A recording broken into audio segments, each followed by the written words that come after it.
Bitter is a taste not usually preferred by many. Pero kayo, food explorers, paano ba natin ito mas ma-appreciate?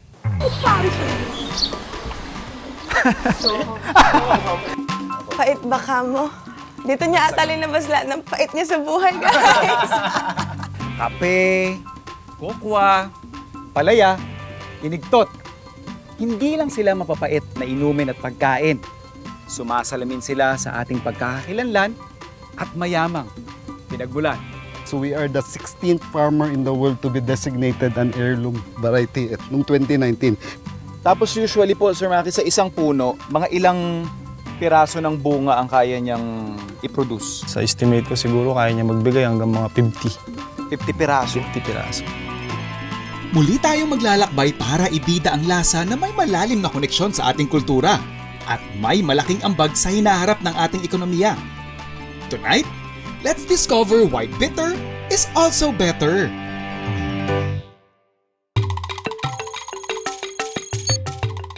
Ampalaya yung tipo ng gulay na natutunan natin kainin dahil sa angkin nitong sustansya. Hello, Mami Asuncion. Naaalala namin pag kami magkakapatid nag-uusap-usap dati kung gaano namin kinasusuklaman ang ampalaya dati. Kasi nung maliliit pa kami, hindi pa uso yung mga vitamins na nabibili over the counter, limited pa nung panahon namin. Ito ang ginagamit na vitamins ni Aling Asuncion. At ang gagawin niya dito, bibili siya ng talbos or dahon ng ampalaya, or minsan may tanim kami sa bahay, pipigain niya, tapos yung pinakakatas, tigi-tigi sa kaming kutsarang magkakapatid nun. Sa kasalukuyan, Central Luzon ang may pinakamalaking production ng ampalaya ayon sa Philippine Statistics Authority. Kaya naman bumisita kami sa Nueva Ecija at kinilala ang isang farmer at YouTuber na nakapagpunla ng isang malagong kabuhayan mula sa pagtatanim ng ampalaya. Gano'n nyo ito kadalas sinaharvestan, Sir Maki? Bali na-harvest po namin to every 4 days po. 4 days. Opo, ang pagitan. Bakit po 4 days? Para po lumaki pa yung bunga niya. Kasi Yun yung pinakasakto. pagka po hinarvest kasi natin siya ng alanganin, kagaya po nito, Sayang. sayang po. Kasi pagka makikita mo naman sa ampalaya, pagka pwede na siyang ma-harvest, yung kilabot niya na to malaki na. Ibig sabihin yung mga ano niya na yan, dapat nakalobo na siya. Okay. Ito Oo. mismo. Yung mga kilabot niya na yan. Kilabot ang tawag. Dapat mas umbok. Mas maumbok po. Parang ganito po. Ayun, Mas okay. maumbok siya.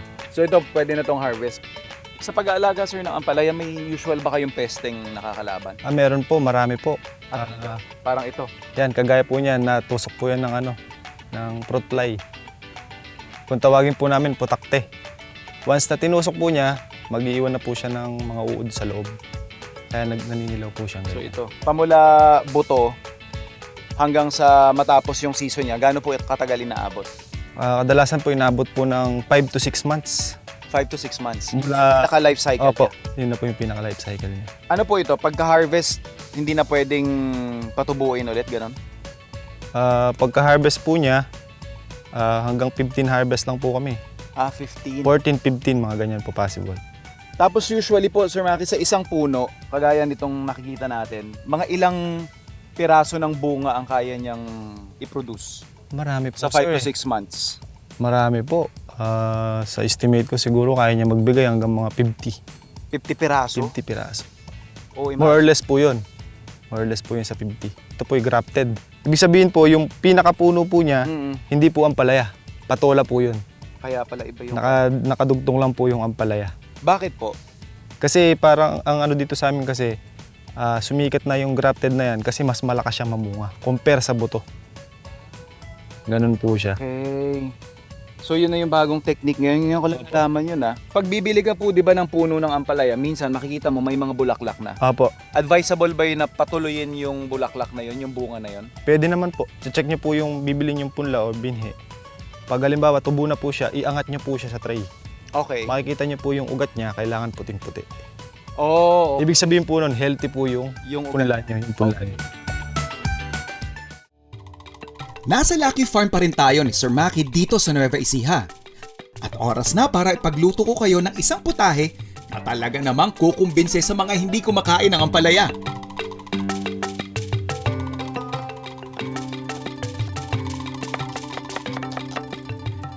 Ampalaya, classic yan. Pinoy, madalas sa atin yan, almusal, kasama yan sa mga, siguro yung mga nostalgic dishes na kung babalikan natin, lalong-lalo na yung mga lumaki sa probinsya, meron at meron kang maiaambag sa kwentuhan pag ampalaya yung pinag-uusapan. So, nandyan yung ginisa lang, nandyan yung kasama siya sa munggo at iba't ibang klase pang lutuin, lalo na paksiw. Ito, bibigyan ko lang kayo ng something na I think pwedeng-pwede nyong isama doon sa cycle ninyo ng ampalaya dishes ninyo. Gagawa tayo ng ampalaya curry. Pag sinabi natin curry, the more spices for me, the better. So we have here yung ating aromatics, tomatoes, onions, and of course yung ating garlic. We also have here grated ginger. Siyempre, meron tayo dyang sili para mas maangas yung ating putahe. So mainit na yung pan natin. Unahin na muna natin yung ating panggisa. Next up, yung ating onions. And finally, yung ating garlic. So habang gumigisa yung ating sibuyas, bawang at saka kamatis, lagay na lang din natin yung siguro mga 2 pirasong sili. Sili, saka yung ating luya.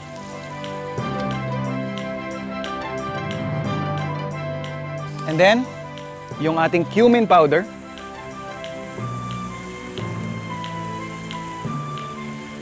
And curry powder.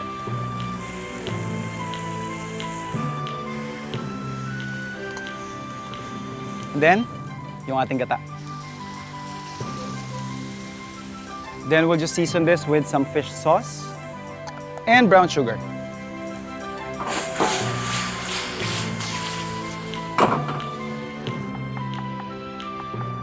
So nag-reduce na yung ating pinaka-sauce, yung curry na may gata natin.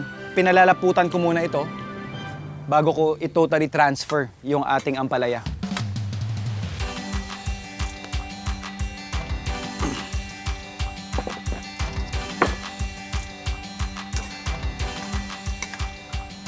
Ilalagay lang din natin yung talbos ng ampalaya.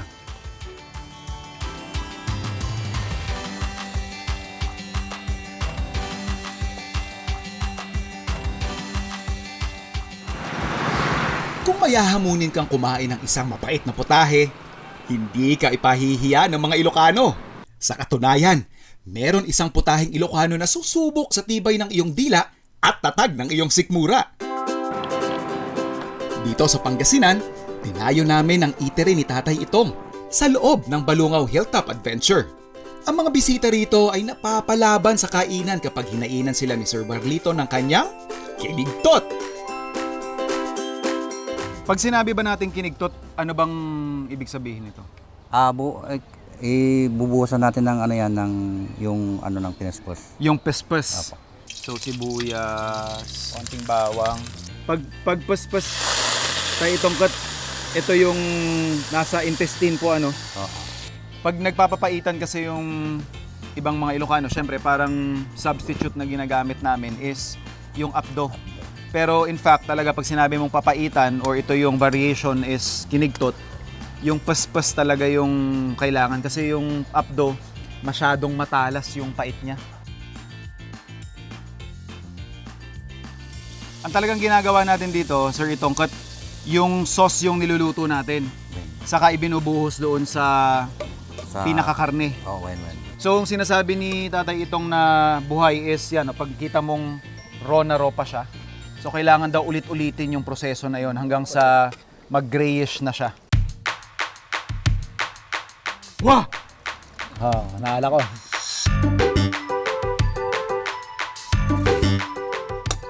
That's it, pansit.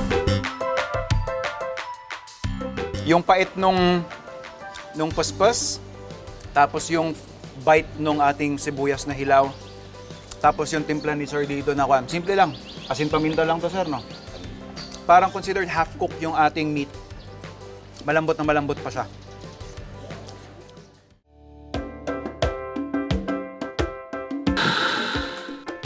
pampagising, pampainit, Ah, wow!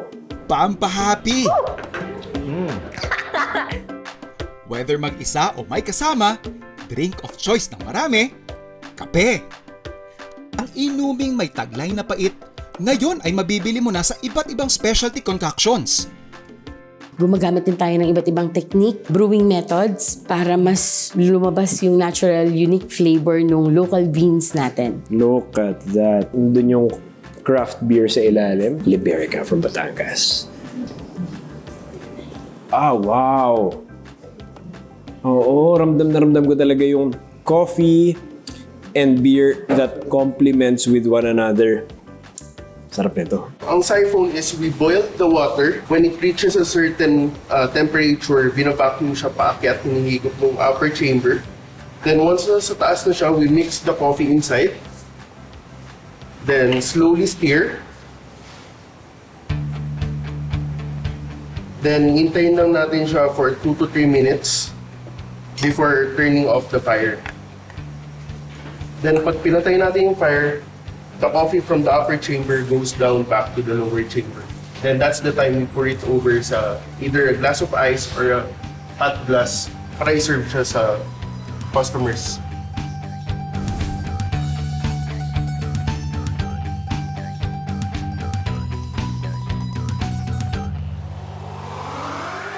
Sa mga coffee beans namin, nagsiserve kami ng local coffee beans and international coffee beans. Ang pinaka binibili sa amin is yung local coffee beans. Sineserve namin siya pwedeng sa ice, hot, or frap po. As in, pagising ko sa umaga, ito yung una kong hinahanap, which is coffee. And ito yung Kalinga Hot Latte nila. Grabe. Sobrang sakto niya. For me, kasi mahilig ako sa like strong coffee. Rock salt because I'm using Lingayen rock salt. Sa darating na mga taon, inaasahan ang malaking ambag ng kape sa beverage industry ng Pilipinas. 200 billion pesos to be exact bago matapos ang dekadang ito. Sa ngayon, Pilipinas ang ika-14 na pinakamalaking producer ng kape sa buong mundo and the second largest coffee consumer in Asia. I must say, nasa infancy tayo pero papunta na tayo doon. So there's a lot of coffee roasters na rin dito sa Pilipinas na kagaya ko na mga independent na nagsusupply ng local coffees. Kami kasi may kakayahan na magbenta ng local coffees in a manner na we can pay the farmers yung rightful price. Depende dun sa kanyang quality.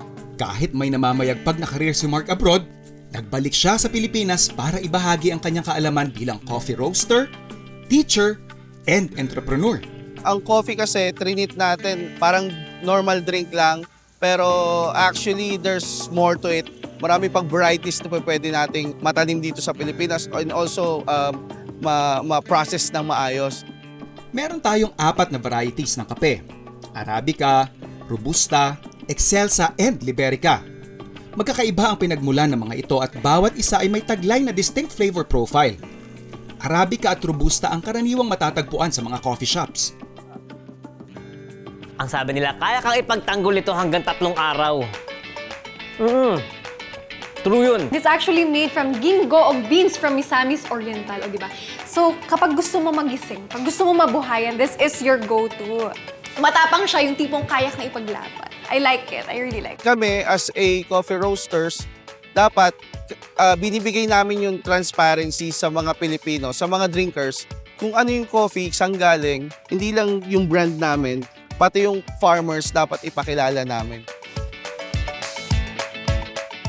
Dito sa kanilang warehouse sa Cavite, pinasinayanan ni Mark at Brian ang modernong technique ng coffee roasting.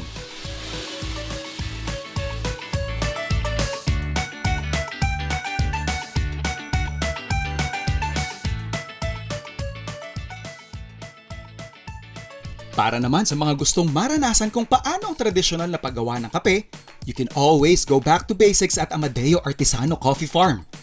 Dito, ikaw ang magbibilad, magbabayo, magtatahip, magsasangag, maghigiling, at magkakanaw ng sarili mong kape.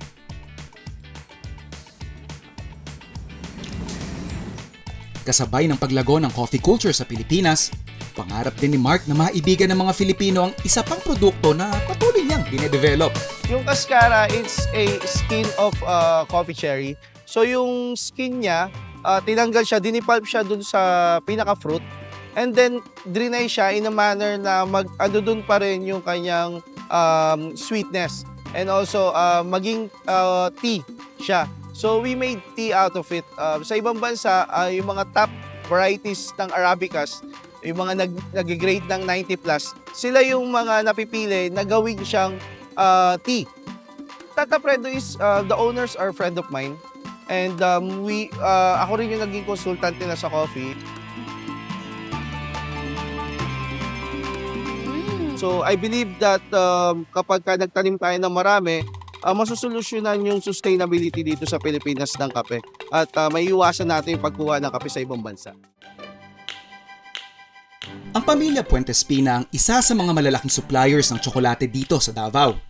Sa loob ng Golden Sunset Farm, ipinakita sa atin ni Sir Rex kung paano nila napapanatiling perpekto ang kanilang produkto. Yung bulaklak, only 5% of the flowers become a fruit. Pag mga ganito, sir, from flowering hanggang sa harvesting, gaano pong katagal aabutin? Mga 5 to 6 months siya. Ang masaya kasi dito, sir, we're having siguro an in-depth absorption of information na hindi lang kasi when you talk about chocolate, napakadali kasi bumili lang sa store eh. But when you get to know yung specific process, magkakaroon ka ng bagong appreciation. And we're just talking about harvesting. What would be the next step? Pag harvest, dadali na namin doon sa fermentary.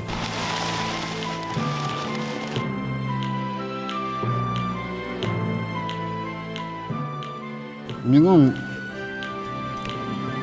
Tamis? Pero ang ano kasi niya, Tamis? parang yun, so tutulo dito, and then kukolect namin dyan. At the end of the day, i-pasteurize namin siya. Hahakutin na to, pag medyo madami-dami na, hakutin sa Container po natin. Tapos ihakutin papunta doon sa fermentary box. Dito po yung sinasabi ninyong kung saan nanggagaling or nangyayari yung magic. Where Dito the na. flavor Oo, is oo, being developed. oo. Napansin ko lang po dun sa setup ninyo. Kanina po kasi napansin ko nung may mga nagsasalin, parang may levels pala ito. Opo, oo, kasi dinesign to na 3 level para dali lang i-turn ko. So Okay. for ease of turning the beans, ganito yung setup. So dito day 2 muna. Ang day 2 usually basa pa man basang-basa pa si so may drippings talaga yan. Kinukuha rin po ba natin Yung yung drippings, na yun? kinukuha natin yan para gawin cacao ulit. juice or cacao vinegar. Alright. Oo, so ipa-drip muna natin ang cacao, and then after 2 days, turn mo na yun siya. Yun na yung mag-heat up na yan siya. Yes. Ang magsa-start na yan ng fermentation, umaakyat na yan ng mga tag 45 to about 50 degrees Celsius. Yes. 2 araw siya doon, and then ito-turn mo na naman siya on the 5th day, ito-turn mo na naman siya. After fermentation, 6 days doon. On the 6th day, lipat na natin sa dryer. Dryer. So, sinahakot doon yung Sun dryer. Sun dry. Naka-plastic siya para hindi siya mabasa. Every 2 hours mo siya i-turn. Actually, i-turn, yes. Hahaluin. Ikalat mo lang para mag-dry. Pantay yung dryer. So dito na namin sinusort. So another important step Okay po. na post-harvest step for creating good quality chocolates. Ito po yung tinatanggal natin. So maraming klaseng defect. Merong ito broken. So hindi natin sinasali yan. Broken. Tapos merong double. Yung double yung magkadikit Ito kanina. Double tawag namin dito. Ibig sabihin po yan, So, nag-mold. triple. That also explains kung bakit ganun kasarap yung masasarap na tsokolate. Because your commitment nga po, as we were saying, to quality, talagang nandun. Kasi pag hindi mo siya inalagaan, lalabas at lalabas dun sa produkto mo sa lasa. May experience yun ng inyong buyers, ng inyong consumers. So sila talaga at the end of the day ang judge din. I think I've mentioned this multiple times in the past. What really makes my job exciting is when I get to encounter exciting ingredients. And second, yung makakwentuhan, maka-jamming, yung mga passionate na farmers na kagaya ni Sir Rex. And alam mo yung damang-dama mo yung pagmamahal nila doon sa produkto nila, yung dedication nila. And perfecting their craft. To honor yung kanilang sakripisyo, dedikasyon, kailangan ma-highlight ko yung produktong pinag-investan nila ng oras at panahon. Gagawa tayo ng steak at yung gagamitin nating sauce, yung kanilang dark chocolate, at eto, first time ko nakita yung kanilang cacao beer. So I'm just preparing ang ating onions na gagamitin natin mamaya for the sauce while we're increasing yung temperature ng ating pan. Also, yung ating garlic, pang-i-infuse natin dun sa oil, and at the same time gagamitin natin garnish later on. Generous amount of oil, at habang hindi ko pa nilalagay yung steak natin, ilalagay ko na yung ating garlic to again infuse yung flavor niya doon sa ating oil. So we're just gonna generously season yung ating steak. So I'm gonna use this side first.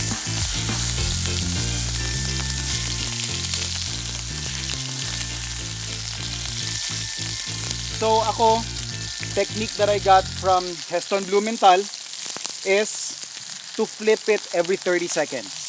Itong side na to, hindi pa natin nasisiran ng meat. So ibig sabihin, mas mataas na yung temperature niya versus kung i-flip mo lang siya at same position lang din. So parang malamig pa tong side na to. To ensure na maganda yung caramelization ng meat natin, you would wanna use the other side. So doon naman natin siya i-flip.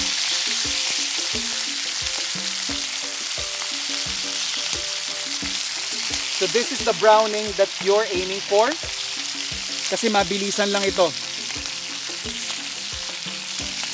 We're just gonna add in our butter.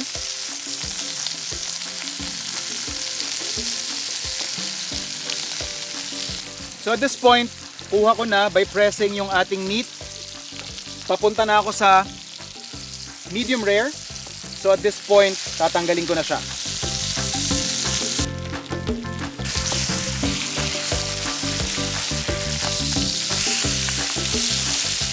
So in less than 10 minutes, ito yung caramelization na nakuha natin. And yung doneness, kung pipisilin ninyo, kung makikita ninyo yung bounce, medium rare, baby. And I'm gonna turn off the heat. Ito na yung sauce. Basically, we wanna maximize yung flavor na meron tayo dun sa pan. So ika-caramelize lang natin yung ating onions. And then later on, yung excess oil na yan, we're gonna pour it over doon sa ating steak para mas masipsip pa nung ating karne yung flavors na binuo natin dito. So we're just gonna pour the excess oil. Woo! We're just gonna pour in some acid. So gagamit tayo ng ating vinegar. And then we're just gonna reduce this down. I'm sure masarap na inumin to, pero gagamitin ko muna dun sa ating pinaka-sauce.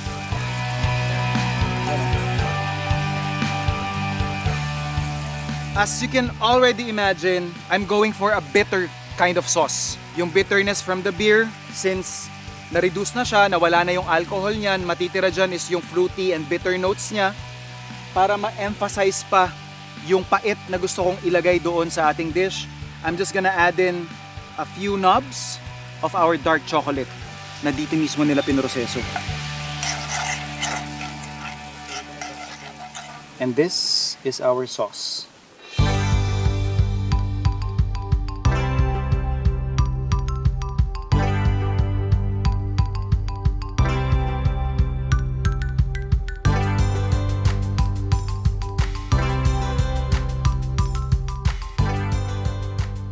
Anong nilagay mo dito? Ay, syempre, yung products po natin dito. We have the cacao, tableya, yung ating dark chocolate, and yung ating beer. So I'm aiming for the bitter flavor profile talaga. Yun, meron.